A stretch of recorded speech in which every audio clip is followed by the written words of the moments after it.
ધર્મલોકમાં આપ સૌનું હૃદયપૂર્વક સ્વાગત છે। આજે આપણે એક એવી આધ્યાત્મિક યાત્રા પર નીકળવાનું છે જે તમારા જીવનની દિશા બદલી શકે છે।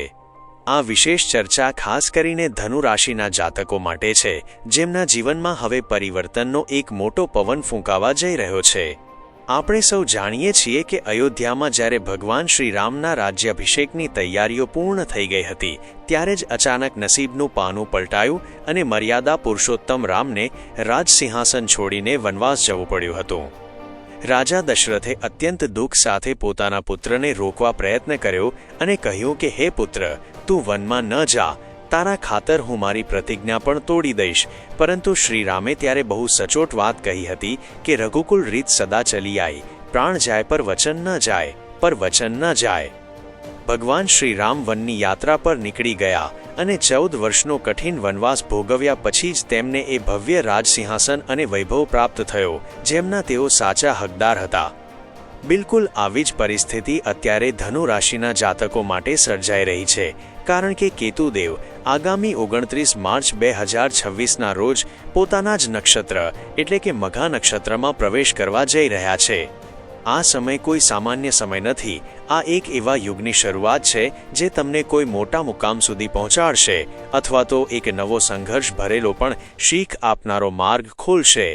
આ બધી જ ઝીણવટભરી બાબતો સમજવી અત્યંત જરૂરી છે, કારણ કે તમારા 9મા ભાવમાં જે ધર્મ અને ભાગ્યનું સ્થાન છે, ત્યાં સ્વયં એક ધર્માત્મા ગ્રહ પોતાના જ નક્ષત્રમાં જઈ રહ્યો છે। આ સ્થાન સૂર્યની રાશિનું છે, જે રાજાની રાશિ ગણાય છે અને મઘા નક્ષત્રનું પ્રતીક જ રાજસિંહાસન છે। જ્યારે કેતુ જેવો એક તપસ્વી અને આધ્યાત્મિક ગ્રહ રાજસિંહાસન પર બિરાજમાન થાય, ત્યારે સમજવું કે જીવનમાં કંઈક મોટું થવાનું છે। કેતુ વિશે એક ગેરસમજ છે કે તે હંમેશા છીનવી લે છે, પરંતુ વાસ્તવિકતા એ છે કે કેતુ પહેલા થોડો વિરામ આપે છે, થોડું ડિટેચમેન્ટ એટલે કે મોહભંગ કરાવે છે, અને ત્યારબાદ જ તે સાચું સામ્રાજ્ય અપાવે છે। જેમ રાહુ શતભિષા નક્ષત્રમાં બળવાન બને છે, તેમ કેતુ મઘા નક્ષત્રમાં પોતાની પૂર્ણ શક્તિ બતાવે છે, અને આ પ્રભાવ આગામી 8 મહિના સુધી એટલે કે 5 ડિસેમ્બર 2026 સુધી અકબંધ રહેવાનો છે। આ સમયગાળામાં તમે કોઈ મોટા સન્માન કે પદ સાથે જોડાઈ શકો છો। 9મો ભાવ ઉચ્ચ શિક્ષણ અને અંતરાત્માનો પણ છે, તેથી આ સમયે તમને જે જ્ઞાન પ્રાપ્ત થશે તે પુસ્તકીય નહીં, પણ તમારી આંતરિક શક્તિમાંથી જન્મેલું હશે। સૂર્ય જો આત્મા છે તો કેતુ એ આત્માની અંદરની ગૂઢ વાતો છે। કેતુ મુક્તિનો કારક છે, અને અત્યારે ધનુ રાશિના જાતકો પોતાના ભાગ્યના અવરોધોમાંથી મુક્ત થવા જઈ રહ્યા છે। આ સ્થાન ધર્મનું હોવાથી તમારી રુચિ પૂજાપાઠ, તીર્થયાત્રા અને પરોપકારમાં વધશે। જો ભૂતકાળમાં પિતા સાથેના સંબંધોમાં કે તમારા ઉપરી અધિકારીઓ સાથે કોઈ અણબનાવ કે મુશ્કેલીઓ ચાલતી હોય, તો હવે એ બધું જ કેતુ સુધારી દેશે। જીવનમાં હંમેશા દુઃખ નથી રહેતું, સમય બદલાય છે, અને આ 8 મહિના તમારા માટે એ પરિવર્તનનો કાળ છે।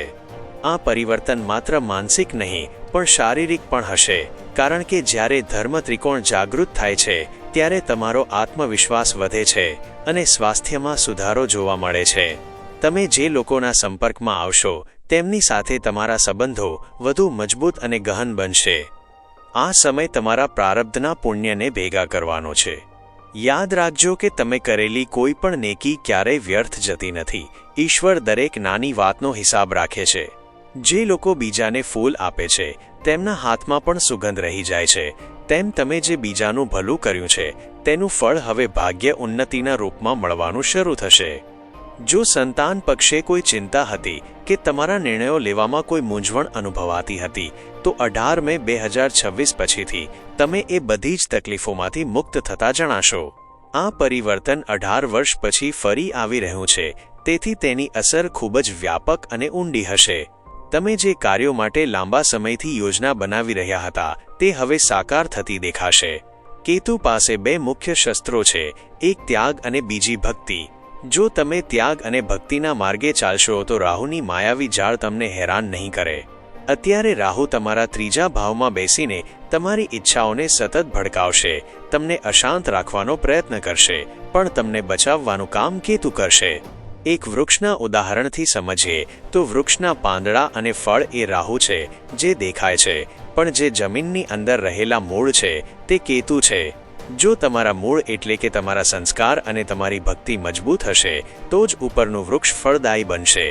રાહુ ત્યારે જ સફળ થાય છે જ્યારે તે કેતુ સાથે જોડાય છે.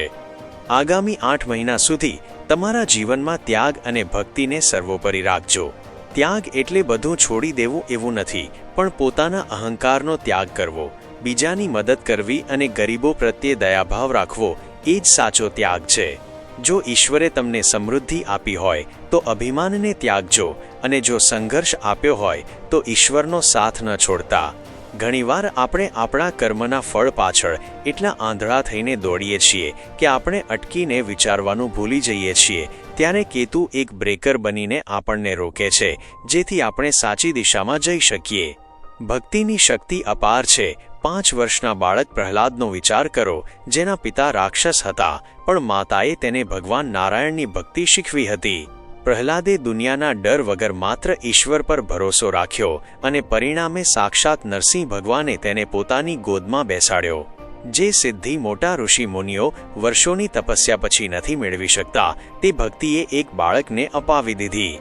તમારો અત્યાર સુધીનો સમય કદાચ કઠિન રહ્યો હશે, પણ તમારી નિષ્ઠા હવે ફળ આપવા જઈ રહી છે.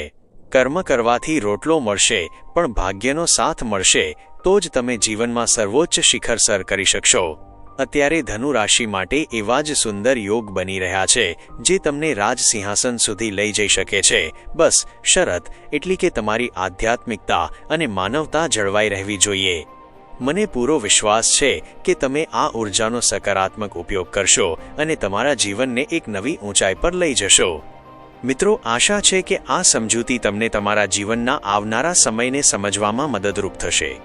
જો તમને આ વાત ગમી હોય અને મારી રજૂઆત સાચી લાગી હોય તો વિડીયોને લાઇક કરવાનું અને તમારી લાગણીઓ કમેન્ટમાં જણાવવાનું ભૂલતા નહીં. ધર્મલોક પરિવાર સાથે જોડાવા બદલ આપ સૌનો આભાર. સદાય આનંદમાં રહો અને ઈશ્વરની કૃપા તમારા પર વરસતી રહે તેવી જ પ્રાર્થના. ફરી મળીશું એક નવા જ્ઞાન સાથે. ત્યાં સુધી રજા આપશો.